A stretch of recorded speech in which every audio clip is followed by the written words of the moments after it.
बिस्मिल्लाहिर्रहमानिर्रहीम। Dear students, आप देख रहे हैं educational channel KMCH physics academy.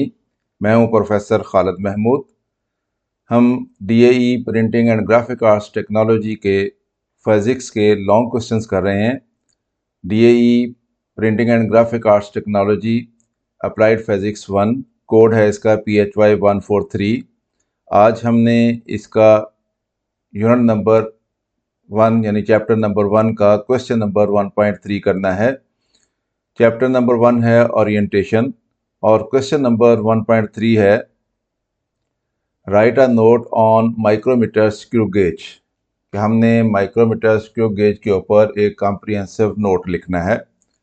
हमने अपना पिछला क्वेश्चन जो 1.2 किया था उसमें हमने वर्नियर कैलिपर के ऊपर कॉम्प्रिहेंसिव नोट लिखना था, हमने उसको किया था।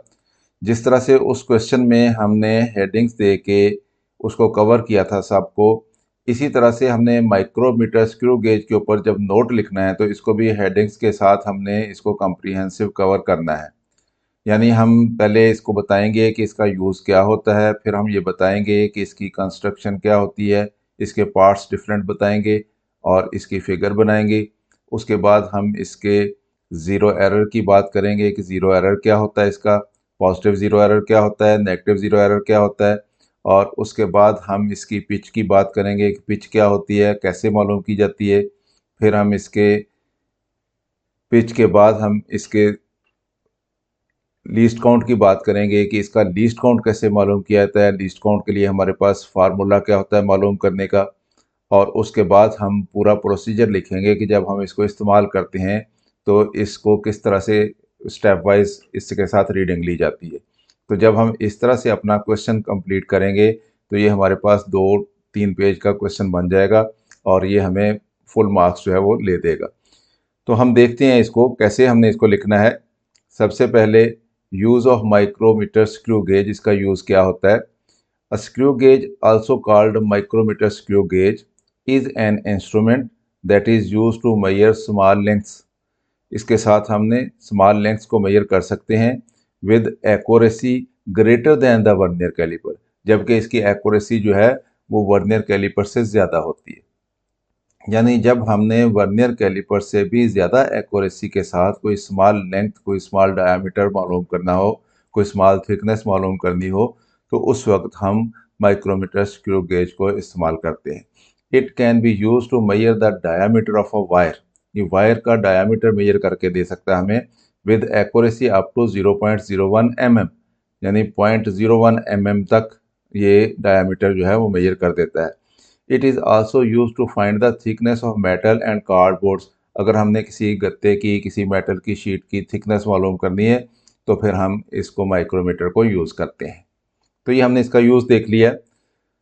कंस्ट्रक्शन देखते हैं, इसकी कंस्ट्रक्शन कैसे होती है। A simple screw gauge consist of a U shaped metal frame. तो एक इसका यू शेप का मेटल का फ्रेम होता है with a metal stud, annual भी उसको कहते हैं, एट इट्स वन एंड, उसके एक एंड पे एनुअल होता है यानी स्टड होता है।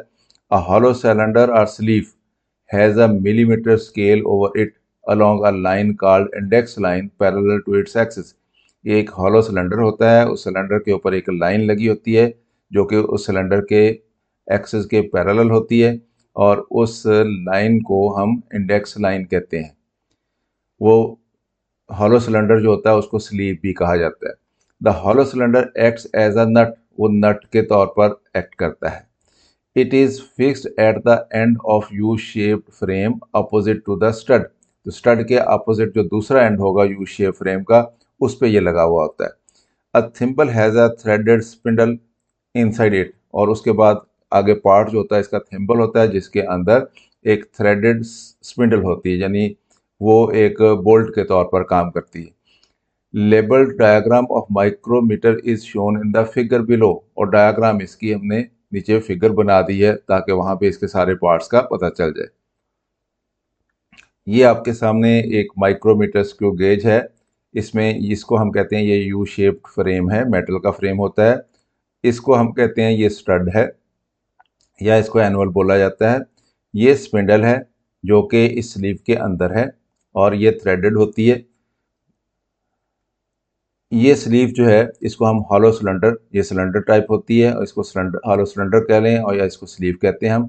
इसके ऊपर ये वाली लाइन जो लगी हुई है इस तरह से, ये लाइन जो है इंडेक्स लाइन कहलाती है और इसके ऊपर एक स्केल बना हुआ है, इस स्केल को हम मेन स्केल कहते हैं। और ये हमारे पास थिम्बल है ये, और इस थिम्बल के एज के ऊपर ये एक स्केल बना हुआ है जो कि पूरा राउंड स्केल है और इसको हम सर्कुलर स्केल कहते हैं। और ये पार्ट जो है रेचेट है, यहाँ से पकड़ के इसको हम रोटेट करते हैं। ये इसको ओवर टाइट होने से बचाता है। जब ये यहाँ से स्पिंडल और एनवल जो है वो आपस में मिल जाते हैं या किसी चीज़ को ग्रिप कर लेते हैं तो फिर ये स्लिप होना शुरू हो जाता है। और ये लॉक होता है इसका, अगर हमने रीडिंग लेनी है और हम चाहते हैं कि ये एक्सीडेंटली अब हिले ना, तो हम इसको लॉक कर देते हैं। तो ये हमारे पास फिगर है, आपने इसकी प्रैक्टिस कर लेनी है फिगर बनाने की। इसके पार्ट्स जो हैं उनको आपने याद कर लेना है और फिगर बनाते हुए आपने एक तो ये कि सही फिगर बनानी है, दूसरा ये कि बहुत ज़्यादा टाइम नहीं इसको लगाना, कि ये ना हो कि आपका पूरे पेपर का टाइम जो है वो फिगर बनाते आप लगा दें। तो इसको एक दो दफ़ा बना के इसकी प्रैक्टिस कर लेनी है ताकि आप 2-3 मिनट के अंदर ये फिगर जो है इसको कंप्लीट कर लें। पिच क्या होती है इसको हमने एक्सप्लेन करना है। As the thimble completes one rotation, जब हम थिम्बल को घुमाते हैं और वो एक रोटेशन अपनी कंप्लीट करती है, the spindle moves 1 mm along the index line. Spindle जो है वो इंडेक्स लाइन के ऊपर मूव करती है, या दूसरे मानों में हम यूँ कह सकते हैं कि थिम्बल का एज जो है वो स्लीव के ऊपर मूव करता है, इंडेक्स लाइन के ऊपर। तो वो कितना मूव करता है एक कंप्लीट चक्कर में? वो 1 mm मूव करता है। क्यों? It is because the distance between consecutive threads on the spindle, spindle के ऊपर क्योंकि थ्रेड बने होते हैं तो वो उनका दरम्यान जो एक थ्रेड से दूसरे थ्रेड तक जो डिस्टेंस होता है वो 1 mm होता है। इसलिए जब हम उसको एक पूरा चक्कर देते हैं तो वो एक थ्रेड से अगले थ्रेड पे चला जाता है, हमारा जो थिम्बल होती है। तो इसलिए उसका एज जो है 1 mm मूव करता है। This distance is called the pitch of screw on the spindle. तो ये इसको हम कहते हैं, ये उसकी पिच है माइक्रोमीटर स्क्रू गेज की। स्केल्स कौन कौन से होते हैं इसके ऊपर? हमने इसकी फिगर देखी, दो स्केल इसके ऊपर होते हैं। एक स्केल जो है वो स्लीव के ऊपर बना होता है जो कि इंडेक्स लाइन के ऊपर होता है, और दूसरा जो है वो थिम्बल के ऊपर होता है जो कि सर्कल में होता है, थिम्बल के एज के ऊपर, पूरा उसके एज के अलोंग जो सर्कल बनेगा उस सर्कल के ऊपर वो स्केल बना होता है। तो इसलिए दो स्केल होते हैं इसमें। जो स्केल जो है इसकी स्लीव के ऊपर बना हुआ होता है जो इंडेक्स लाइन के साथ, उसको हम मेन स्केल बोलते हैं। The main scale is on the sleeve of the screw gauge, जिस स्क्रू गेज की स्लीव पे होता है। It is along the line called index line, ये इंडेक्स लाइन पे होता है।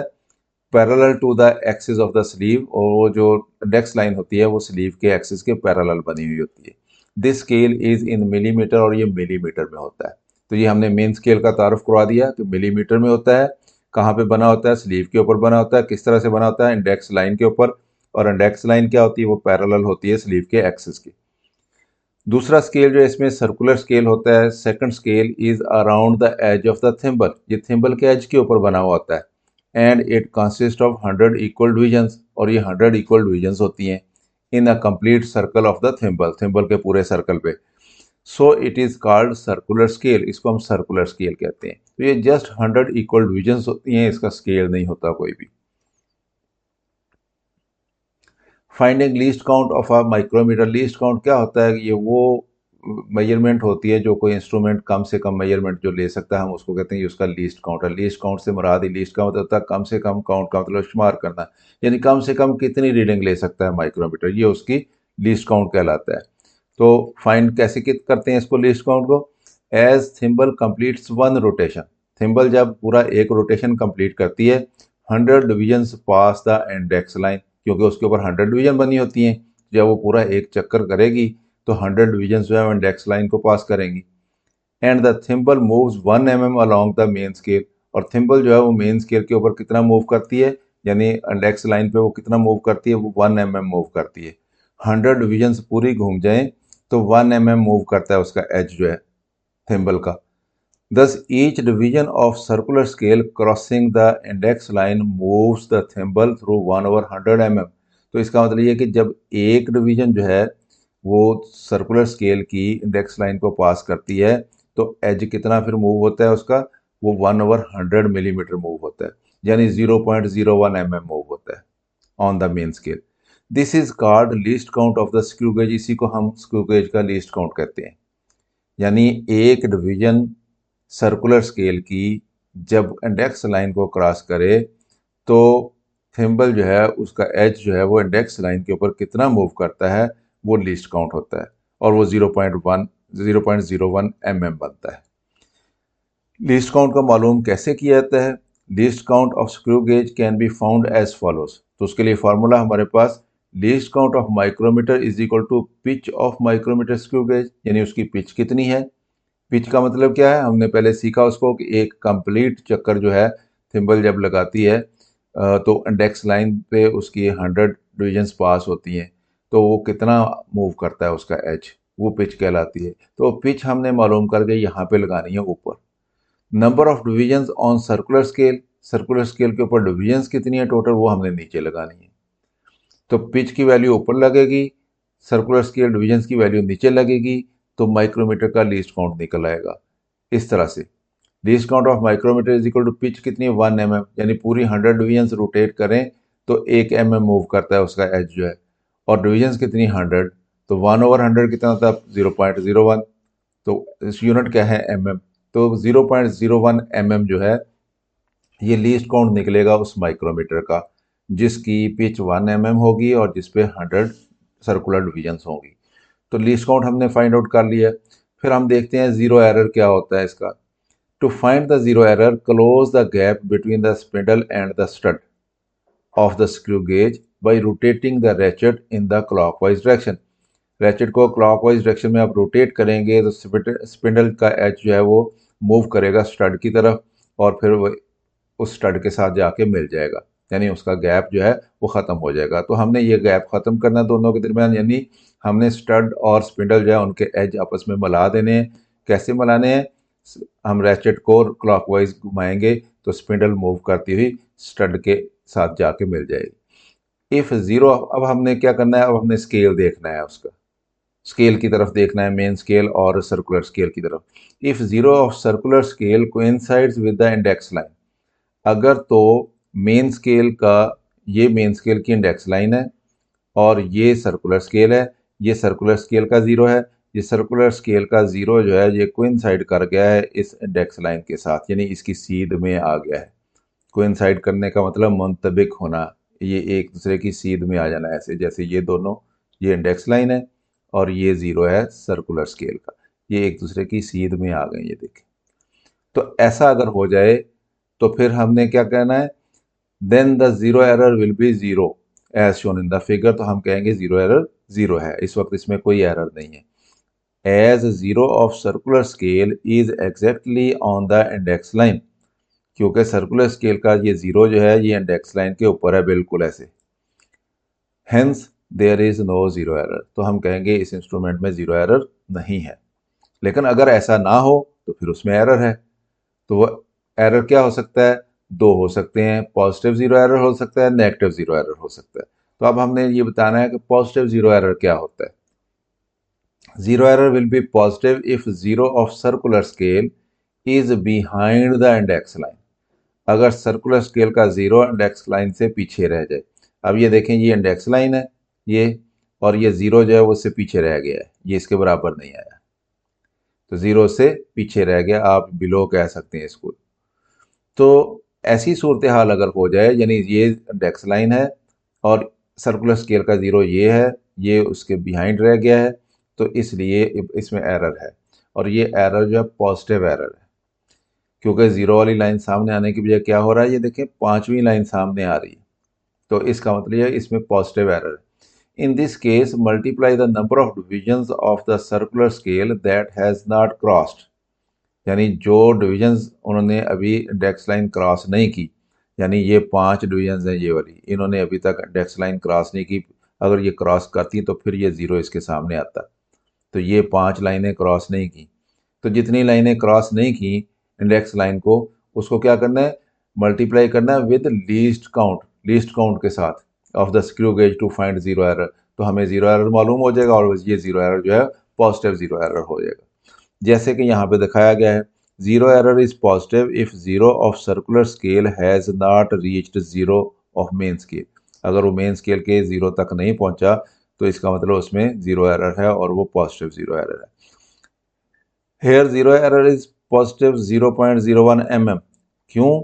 इसलिए कि fifth division on circular scale is coinciding index line. ये पांचवी डिवीजन इसको कोइंसाइड कर रही है, तो पांच डिवीजन्स अभी इसको क्रॉस नहीं किए हैं, तो ये पांच को हमने लीस्ट काउंट से मल्टीप्लाई किया। लीस्ट काउंट कितना है? 0.01 mm। तो 0.01 mm को जब इस पांच से मल्टीप्लाई करेंगे तो 0.05 mm हो जाएगा। तो ये इतना पॉजिटिव एरर है इसमें। नेगेटिव जीरो एरर क्या होता है? नेगेटिव जीरो एरर होता है कि अगर जीरो जो है वो इस इंडेक्स लाइन को क्रॉस करके ऊपर चला जाए, उसको क्रॉस कर जाए, यानी उसके सामने आने के बजाय उस इंडेक्स लाइन को क्रॉस करके आगे चला जाए, तो फिर हम कहते हैं इसमें नेगेटिव एरर है। Zero error will B negative if zero of circular scale has crossed the index line. अगर वो इस इंडेक्स लाइन को क्रॉस कर गया, यानी अगर जीरो सामने आ गया है तो कोई जीरो एरर नहीं है, अगर जीरो पीछे रह गया है तो पॉजिटिव एरर है, अगर जीरो क्रॉस करके आगे चला गया है तो फिर नेगेटिव एरर है। तो अब क्या करेंगे? In this case multiply the number of divisions of the circular scale that has cross the index line, कि जितनी लाइनें इंडेक्स लाइन को क्रॉस कर गई हैं उनको हमने लीस्ट काउंट से मल्टीप्लाई करना है with the least count of the screw gauge to find the negative zero error. तो हमें नेगेटिव जीरो एरर मालूम हो जाएगा। जैसे इस केस में आप देखें कि ये जीरो आगे गुजर गया, तो कितनी लाइनें आगे गुजर गई हैं जीरो से? ये जीरो है तो ये 95 नंबर लाइन इसके सामने है, तो पांच लाइनें आगे गुजर गई हैं। तो इस पांच को हमने लीस्ट काउंट से मल्टीप्लाई करना है। Zero error is negative if zero of circular scale has passed zero of main scale. Here zero error is minus 0.05 mm as 5 divisions of circular scale has crossed the index line। पांच divisions ने index line को cross कर लिया है, तो इसलिए पांच को 0.01 mm से मल्टीप्लाई करेंगे तो वो 0.05 mm हो जाएगा और ये नेगेटिव एरर होगा, उसके साथ नेगेटिव साइन लग जाएगा। जीरो करेक्शन क्या होती है? अगर फर्ज कर लें हमने कोई माइक्रोमीटर स्क्रू गेज इस्तेमाल करना है और उसमें हमने एरर मालूम कर लिया है कि उसमें पॉजिटिव एरर है या नेगेटिव एरर है, तो फिर हमें उसकी करेक्शन भी करनी होती है। तो करेक्शन कैसे करते हैं या जीरो करेक्शन क्या होती है, अब हम इसको देखते हैं। Knowing the zero error necessary correction can be made to find the correct measurement.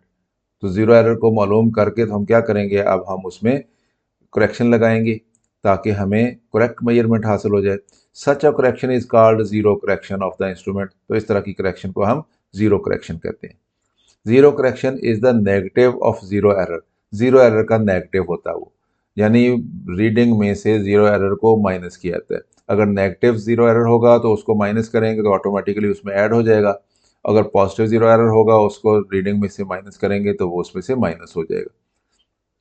Positive error is subtracted from the observed reading and the negative error is added in the observed reading। Negative error जो उसमें add हो जाता है और positive error जो उसमें से subtract हो जाता है, तो हमारे पास करेक्ट रीडिंग आ जाती है।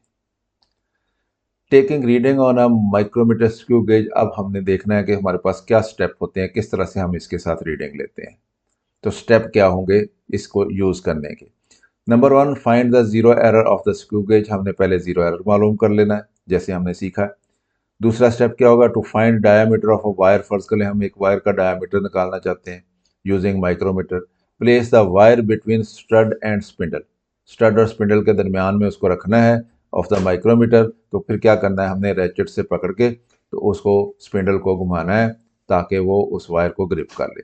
Close the gap between the spindle and the stud of the screw gauge by turning the ratchet in clockwise direction so that the wire is gripped gently between the stud and the spindle। तो stud और spindle के दरमियान उस wire को gently grip कर लेना है।